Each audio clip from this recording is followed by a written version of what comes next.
Miss Kyle, I assure you visitors to this fair, men and women alike, will be safe from... Jack the Ripper. Strange, the top man at Arkham tells us he's never seen this kind of controlled savagery before. Every woman in Gotham is in danger, Commissioner.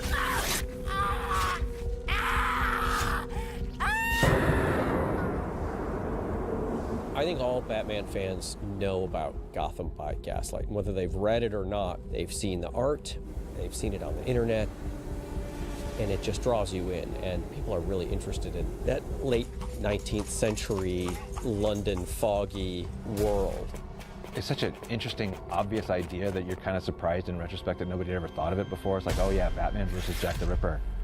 Duh, what a great idea. Jack the Ripper was probably one of the earliest recorded supervillains. You know, he was one of the first serial killers. And that's what the DC villains really are, is inspired by those type of real-world examples. We've done all different kinds of Batman stories. There's some are science fictional, some are more crime thriller. This is our chance to really go at the horror genre.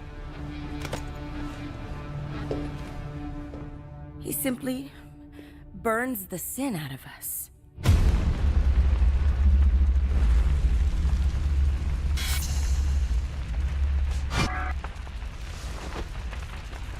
Where there's smoke, there's fire.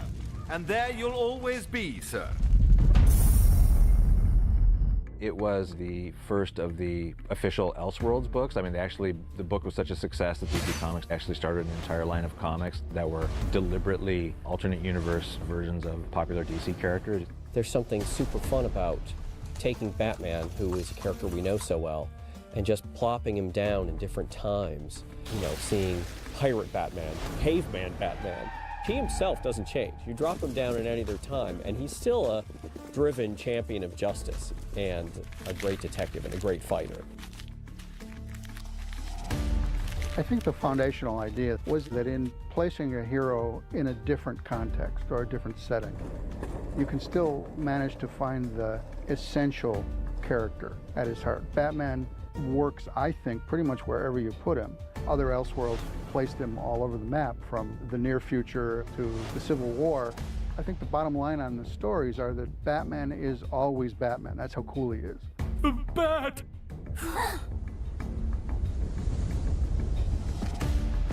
I think Gotham by Gaslight is the perfect example where if you take the general themes of what the Batman universe is all about, what Batman's mission is, and you kind of transpose that onto a Victorian era 1900s America, you know, the universe and the stories and the characters still hold up.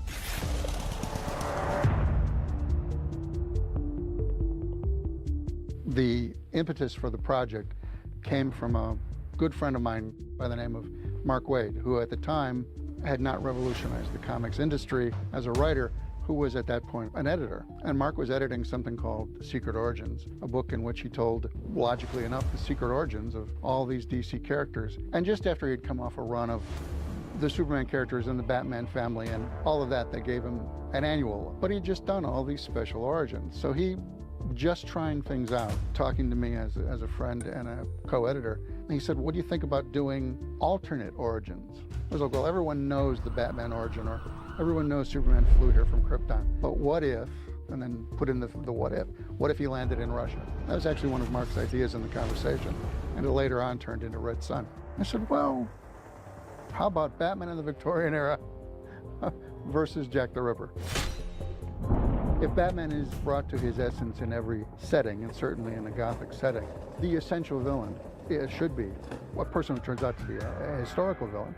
And also, too, remember that Batman is, on one hand, an Avenger, but he's also the world's greatest detective. So, to my thinking, the greatest unsolved mystery, who is the Ripper, who was the Ripper, was something he should face. And I couldn't think of a Batman apart from Gotham, so it had to be the Gotham of that time. And because I had nothing to do that evening, I wrote up the 2-page pitch for the book. And before the next day was over, our boss, Dick Giordano, the great artist and editor, said, you know what, this is probably too good for an annual. Find the right artist, and we'll make it a special. We walked out of Dick's office thinking who should be the artist.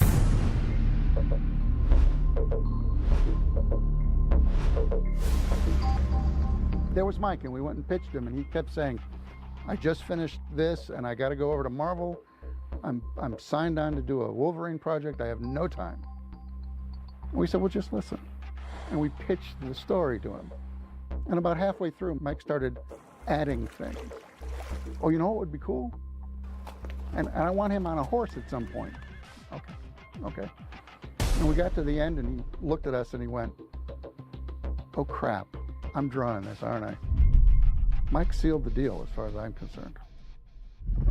I think the Mike Mignola art from Gotham by Gaslight, I wouldn't be surprised if it costs DC extra money to print this book because of the amount of blue and black ink. They probably should have printed it on black paper and just printed the white parts or the colored parts because it's so dark. So much about it graphically is what you don't see.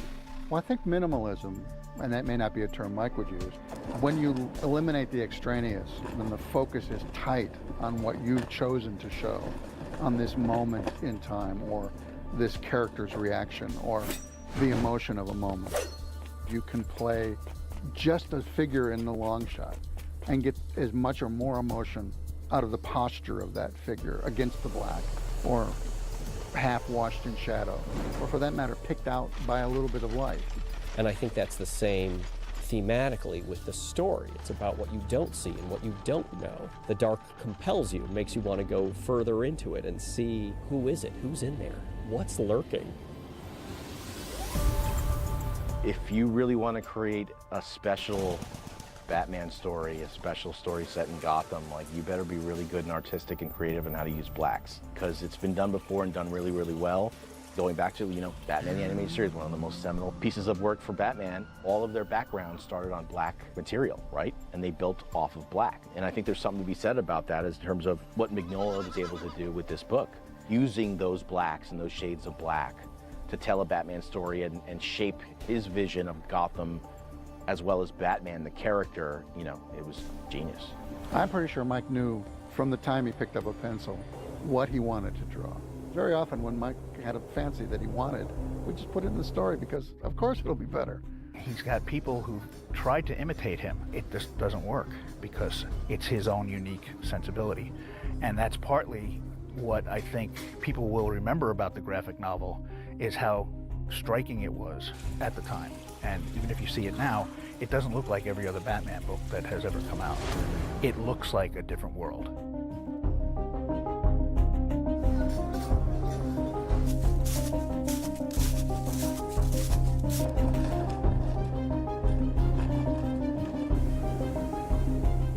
A lot of it comes out of what I knew Mike could bring to it. I know that he has a fascination, a love for previous century architecture.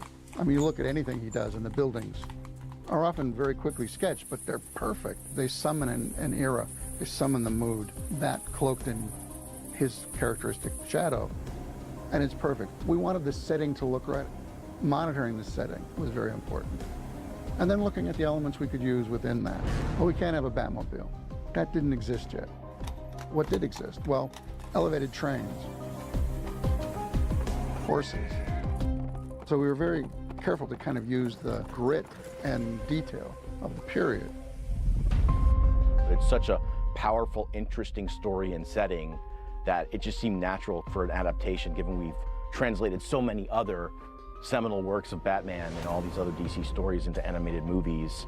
I can totally understand why there was such a passion by the fan base to translate this one. It's moderately, as much as possible, faithful to Mike's style, which is great. It gets all of the stuff we've talked about, and it gets it right, the darkness, the shadow. Kind of like The Killing Joke, the original source material, it was too short to make an entire 70-minute movie out of, so that freed us up to kind of expand the world and expand the cast a bit beyond what they were able to do in the comic. By giving us more time to play with it, we were able to put in more suspects, more red herrings, and incidentally change the identity of who Jack the Ripper is from the comic. We needed a ultimate villain that you didn't see coming whether you'd read the comic or not. So we did have to change that.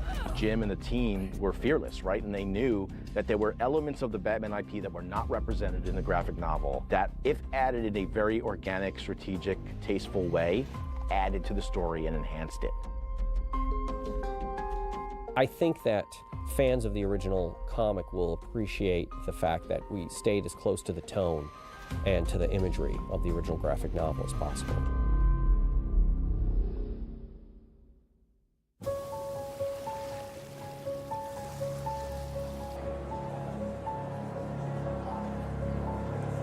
This was like a real breath of fresh air for everybody. It was like, wow, yeah, something that we've never done before, just to really immerse ourselves into that Victorian world was really exciting. The design crew and the storyboard guys, they were like super, super into it. My designers really dove into doing the historical research and, making sure that things were correct as much as possible for the period. And, even in terms of like signage and vehicles and what people wore. Our sequel, Master of the Future, is very much a Jules Verne-inspired Victorian science fiction story. The villain drives around in a hotter-than-air balloon craft. The world is growing up, even just in the few years between the stories.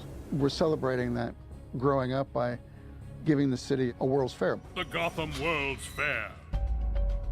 There's actually a famous serial killer who predates Jack the Ripper in the real world.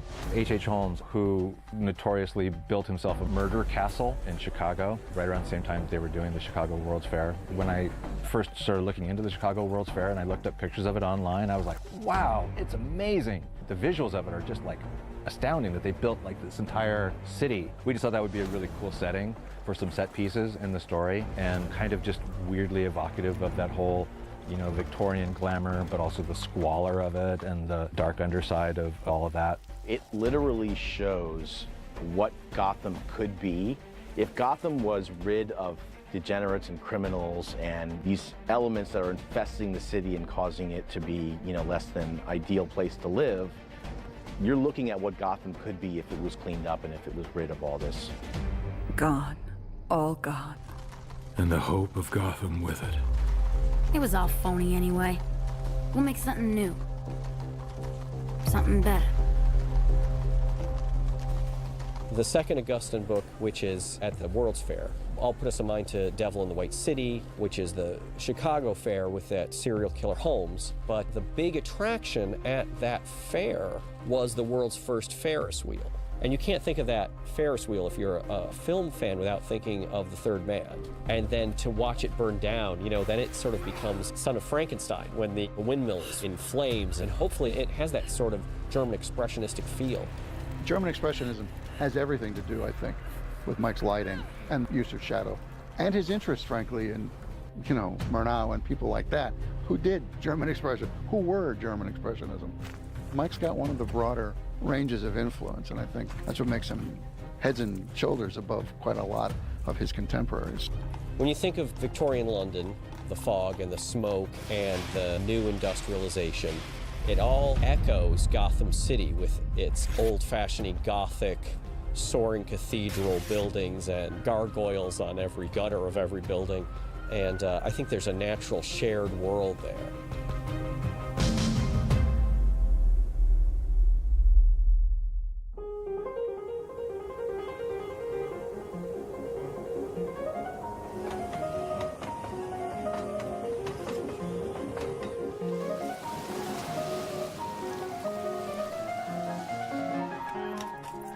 The Industrial Revolution is probably ongoing.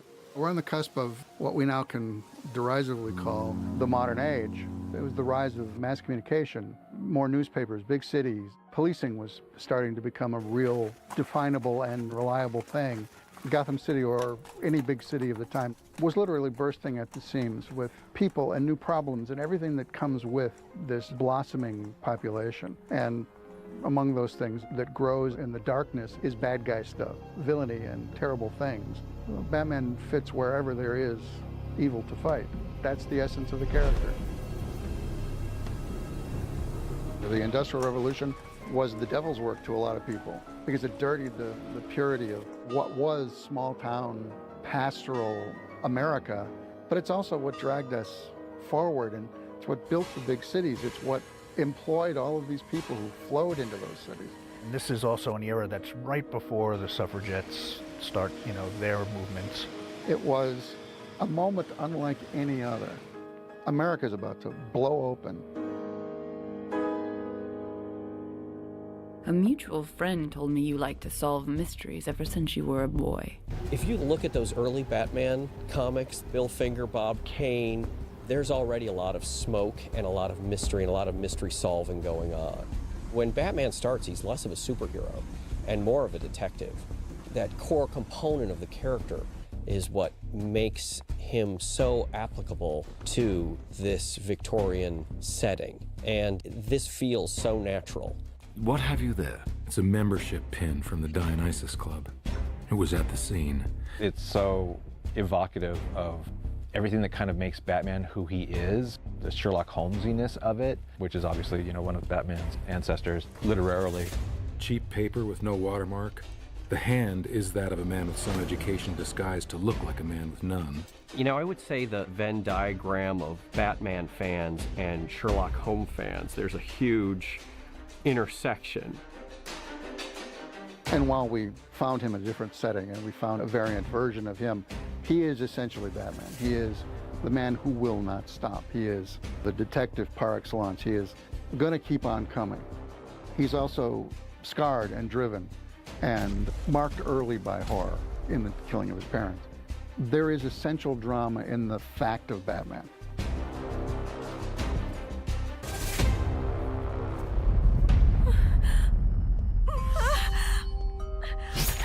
You're dealing with what was a really brutal serial killer and murderer. He's not just a killer, he's a surgical killer. He knows what he's doing. He knows where all the vulnerable spots are on you. And if he gets there first, he wins. To a certain extent, Jack the Ripper is Batman's terrible mirror. He shows Batman what he would be if he continues to go through life not connecting with people, isolating emotionally. He survives because of his allies, because he's opened up to connecting with Alfred and with Selina and to the Robins.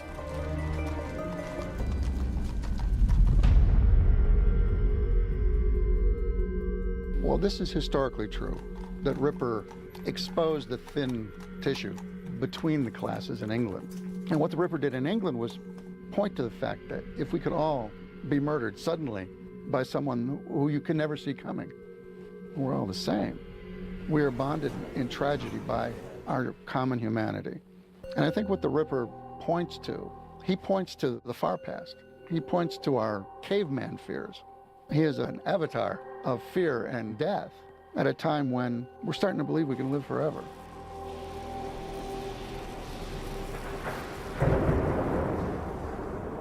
This is our family now. Making something here. Taking something back from Gotham. Make something else. Something better. Bruce Wayne, you know, is the ultimate symbol of fighting for the little man, right? He does not want what happened to him as a child to ever happen to anybody in Gotham. And despite the fact that he is the elite of Gotham, you know, class doesn't matter to him. If anything, he's a bit taken aback by being associated with the others that are in his tax bracket, so to speak. When the voiceless cry out, no one hears. And really, you know, kind of relates more with the everyman and tries to do everything he can to protect them and their well-being. It was a lot of fun to go to that world. And it was a weird era because all this technology that was coming along was geared towards making the world an easier place to live in and a better place to live in, but we still have murderers. Today, we still have murderers. I think the interesting part about Gotham by Gaslight was it was a story about different ways in which people are trying to purify Gotham. You know I've pledged to clean up Gotham, and I mean all of it. And there's a lot of different ways that that can be done, some of which are just, some of which are not. Even the ways that are somewhat just being the Bruce Wayne way of doing things, which is becoming a costume vigilante. Obviously, people still see him as potentially a menace and a threat, where there are other methods that can be used with what the Jack the Ripper character is trying to do in his quest to clean up Gotham in a very, very different way. It was such a fun world to help create and such an interesting place to be in. I just want to be able to share that with all the fans out there.